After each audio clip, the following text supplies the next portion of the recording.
सूत्रों के हवाले से बड़ी खबर है। 29 अगस्त को बीजेपी केंद्रीय चुनाव समिति की बैठक है और आपको बता दें कि इस बैठक में हरियाणा की टिकटों पर मंथन संभव है। टिकटों को लेकर ये बड़ी जानकारी जो है सामने आ रही है। बड़ी खबर इस वक्त की आपको बता दें, 29 अगस्त को बीजेपी केंद्रीय चुनाव समिति की बैठक, सूत्रों के हवाले से ये जानकारी मिली है। 29 अगस्त को भारतीय जनता पार्टी की केंद्रीय चुनाव समिति की बैठक होगी और इस बैठक में हरियाणा की टिकटों पर मंथन जो है वो किया जाएगा। टिकटों को लेकर हरियाणा बीजेपी का मंथन जारी है। सीईसी से पहले हरियाणा बीजेपी ये बैठक करने जा रही है।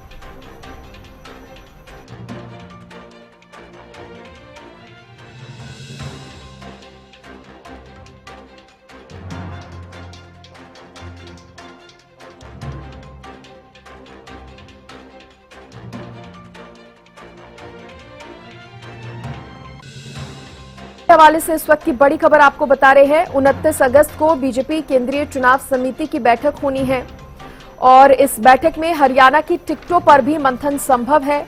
टिकटों को लेकर हरियाणा बीजेपी मंथन करेगी।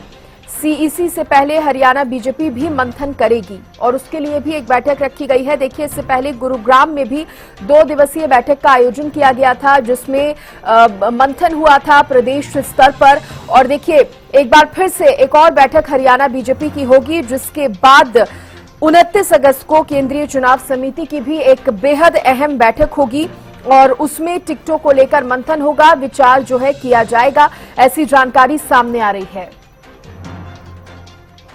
देखिए, इस खबर पर ज्यादा जानकारी देने के लिए दिल्ली से मेरी सहयोगी अपराजिता श्री मेरे साथ जुड़ गई हैं।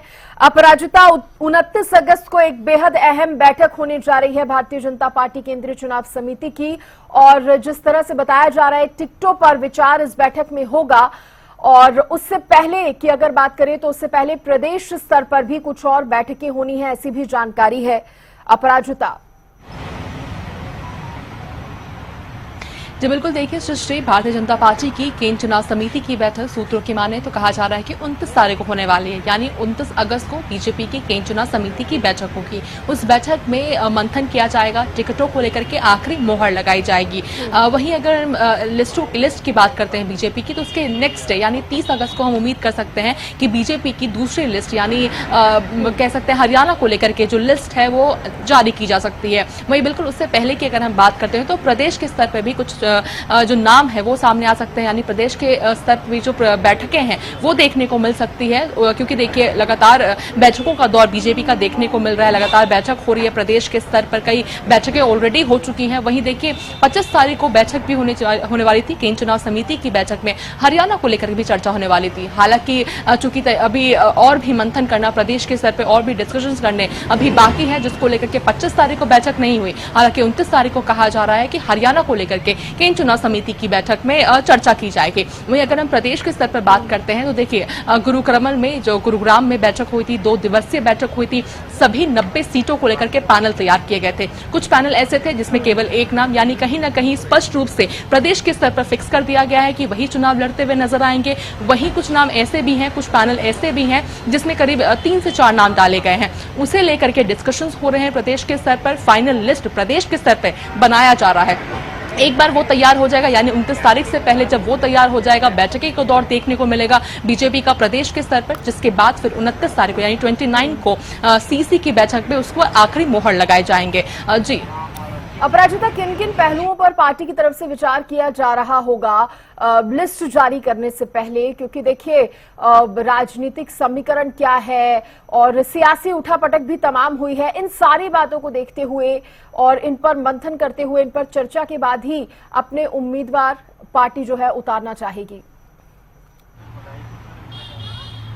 बिल्कुल, देखिए अगर इस बार भारतीय जनता पार्टी की हम बात करते हैं, कई चैलेंजेस है बीजेपी के सामने जिसका कहीं ना कहीं एक अंश लोकसभा चुनाव में देखने को मिला था। जिस तरीके से भारतीय जनता पार्टी 5 सीटों पर सिमट गई थी, 5 सीटों को हारना पड़ गया था बीजेपी को, जिसको लेकर इस बार विधानसभा चुनाव में भारतीय जनता पार्टी किसी भी तरीके से कोई गलतियां नहीं करना चाहती है, कोर कसर नहीं छोड़ना चाहती है। इसका एक अनुरूप देखने को मिल रहा है जिस तरीके से बैठकों का दौर देखने को मिल रहा है। वहीं पैरामीटर की अगर हम बात करते हैं तो सबसे बड़ा एक जो चैलेंज है वो एंटी इनकम्बेंसी है, जिसको तोड़ने को वो प्रो एंटी प्रो कमेंसी किस तरीके से किया जाए, उन चीजों को देखते हुए मंथन की जा रही है प्रदेश के स्तर पे। तो एक हो जाता है किस तरीके से एंटी इनकम्बेंसी को तोड़ा जाए, दूसरा एक हो जाता है कि सबसे इंपॉर्टेंट जिताओ उम्मीदवारों को उतारे जिसकी पॉसिबिलिटी, जिसकी प्रोबेबिलिटी सबसे ज्यादा हो जीतने की, वो देखा जा रहा है। मंथन किया जा रहा है कौन से कैंडिडेट सबसे ज्यादा उपयुक्त है, किस सीट से उपयुक्त है, उन्हें ही मैदान में उतारा जाएगा। साथ ही तीसरा एक उम्र भी हो जाता है कि युवा चेहरा को उतारा जाए, महिलाओं को उतारा जाए, ये भी देखा जा रहा है। अब देखने वाली बात होगी कि अगर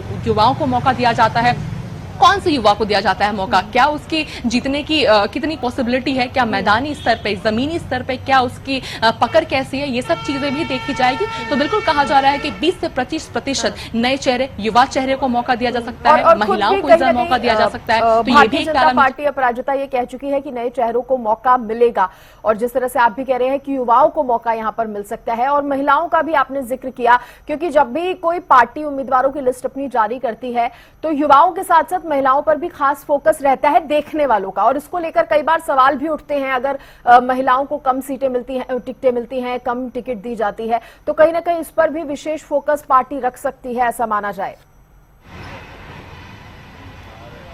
जब बिल्कुल देखिए, अगर लोकसभा की हम बात करते हैं तो हालांकि महिलाओं को नहीं दिया गया था मौका, देखने को कोई भी कैंडिडेट देखने को नहीं मिला था। हालांकि विधानसभा चुनाव में इस तरह की चर्चाएं चल रही है कि महिलाओं को सही प्रोपोर्शन में इस बार चुनाव लड़वाया जा सकता है, साथ ही बिल्कुल युवाओं को भी देखने को मिल सकता है इस बार, क्योंकि देखिए महिलाओं की अगर हम बात करते हैं तो लगातार देखिए वुमेन रिजर्वेशन बिल कहीं ना कहीं भारतीय जनता पार्टी का एक अनुरूप देखने को इस बार विधानसभा चुनाव में मिल सकता है। हालांकि अगर जम्मू कश्मीर की हम बात करते हैं, जो भारतीय जनता पार्टी ने आज सुबह ही जो पहली सूची जारी की है, महिलाओं को जिक्र नहीं रहा उसमें, तो सवाल उठाए जा रहे हैं। हालांकि इस तरह की चीजें कही जा रही है कि हरियाणा विधानसभा चुनाव की हम बात करते हैं तो लिस्ट में महिलाओं का भी एक सही प्रपोर्शन देखने को मिल सकता है। वहीं देखिए युवाओं की अगर बात करते हैं तो बीजेपी बिल्कुल प्रमोट करती हुई नजर आती है, युवाओं को प्रमोट करती हुई नजर आती है। सुनने को भी मिल रहा है इस बार, चाहे अध्यक्ष के द्वारा सुनने को मिले या तमाम वरिष्ठ नेताओं के द्वारा बीजेपी के सुनने को मिल रहा है कि युवाओं को मौका दिया जा सकता है। देखिए सृष्टि, अगर युवाओं को मौका दिया जाता है, नए चेहरों को मौका दिया जाता है, एक बहुत बड़ा क्वेश्चन, एक बहुत बड़ा परेशानी बीजेपी को हालांकि सामना करनी पड़ सकती है कि अगर जो ऑलरेडी जो चुनाव लड़ चुके हैं पहले, जिन्हें टिकट मिल चुकी है, जो विधायक हैं, जो मौजूदा विधायक है, मंत्री है, अगर उनकी टिकट काटी जाती है तो क्या युवाओं के चेहरे पे जीत पाएगी बीजेपी, ये भी देखने वाली बात होगी। ये भी बताइए कि हरियाणा की राजनीति में अभी जो कुछ भी चल रहा है उसके बाद बीजेपी का फोकस कौन कौन से वर्गों को साधने में ज्यादा रहने वाला है? जो बिल्कुल देखिए, अगर हम पिछले बार की बात करते हैं, जिस तरह से 5 सालों में देखने को मिल रहा है, किसान कहीं ना कहीं नाराज रहे हैं, युवाओं को लेकर अग्निवीर योजना को लेकर काफी कांग्रेस हमलावर रही है। इसके लिए बहुत जरूरी होता है कि युवाओं को, क्योंकि क्वेश्चन किया जा रहा है कि युवाओं का जो भविष्य है वो अंधकार में की है बीजेपी ने, इस तरह की चीजें विपक्ष लगातार हमलावर होती हुई नजर आती है बीजेपी पे, तो उन चीजों को देखता हुआ नजर आएगा कि युवाओं को प्रपोर्शन ज्यादा देखने को मिले, साथ ही महिलाओं को भी लगातार बीजेपी देखती हुई नजर आती है, तो इन सभी वर्ग को देखने को मिलेगा। साथ ही और भी चीजें होती है जो बीजेपी को इस बार देखनी होगी, ताकि अनुशासन में, क्योंकि देखिए बीजेपी किसी भी तरीके से अपनी पार्टी लाइन से जो लीडर्स है, अगर वो पार्टी लाइन से हट रहे हैं, कोई बयानबाजी कर रहे, इस तरह की चीजें कर रहे हैं, अनुशासन में नहीं है, उन चीजों को भी बीजेपी ध्यान में रख रही है कि उन्हें ही टिकट दी जाए जो अनुशासन में है। डिसिप्लिन बहुत जरूरी हो जाता है भारतीय जनता पार्टी के लिए, तो उन चीजों को भी इस बार देखा जा रहा है। साथ ही बिल्कुल युवाओं को, महिलाओं को देखा जा रहा है, जीतने की पॉसिबिलिटी, तो जिताऊ उम्मीदवार है, विनिंग कैंडिडेट है, उन्हें सबसे ज्यादा मौका दिया जाएगा, उनका पैनल में नाम डाला गया है। साथ ही देखिए परिवारवाद को लेकर के, हालांकि भारतीय जनता पार्टी हमेशा हेडलाइन में रहती है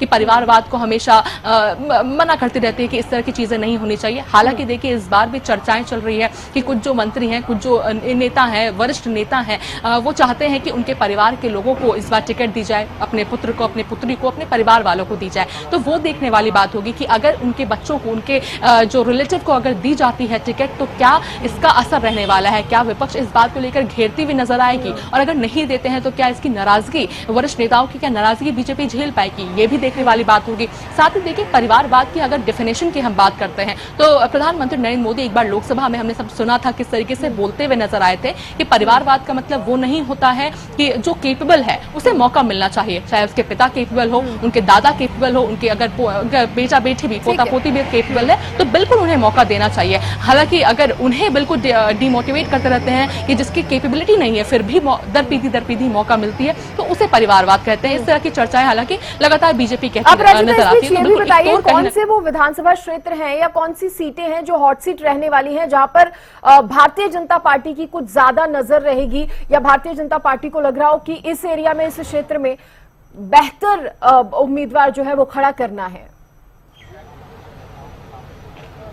जी बिल्कुल, देखिए अगर बीजेपी की बात करते हैं तो किसी एक सीट या किसी कुछ सीटों को लेकर के ध्यान में नहीं रखती है बीजेपी, बल्कि पूरे प्रदेश में बीजेपी का ध्यान है। सभी 90 सीटों को देखते हुए बीजेपी चल रही है। जब चर्चाएं होती है तो सभी 90 विधानसभा सीटों को लेकर चर्चा चलती है, तो किसी भी एक सीट को दरकिनार नहीं किया जा रहा है, किसी एक सीट पर कम ध्यान नहीं दिया जा रहा है, बल्कि सभी पर इक्वली ध्यान दिया जा रहा है। और बिल्कुल वो सीटें हो जाती है जिसपे बीजेपी हालांकि हल्की है, या अगर लोकसभा चुनाव की बात करते हैं जिन सीटों पर कम वोट आए थे, जहां पर बीजेपी को हार का सामना करना पड़ा था जिस विधानसभा क्षेत्र में, उन पर ज्यादा ध्यान बीजेपी हालांकि इसमें रहेगी। मगर अगर ओवरऑल देखा जाए तो सभी सीटों पर भारतीय जनता पार्टी की इक्वली ध्यान है। ठीक है अपराजिता, बहुत शुक्रिया तमाम जानकारी देने के लिए, धन्यवाद।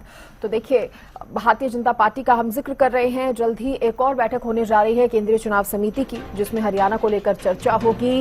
बीजेपी की पहली लिस्ट में चौंकाने वाले नाम भी हो सकते हैं, ऐसी बात कही जा रही है। सीएम नायब सैनी लाडवा से लड़ सकते हैं चुनाव, ये भी जानकारी सूत्रों के हवाले से आई। कुछ और सीटें भी या कुछ और विधानसभा क्षेत्रों के नाम भी इसमें सामने आ रहे थे, जहां से सीएम को उतारा जा सकता है।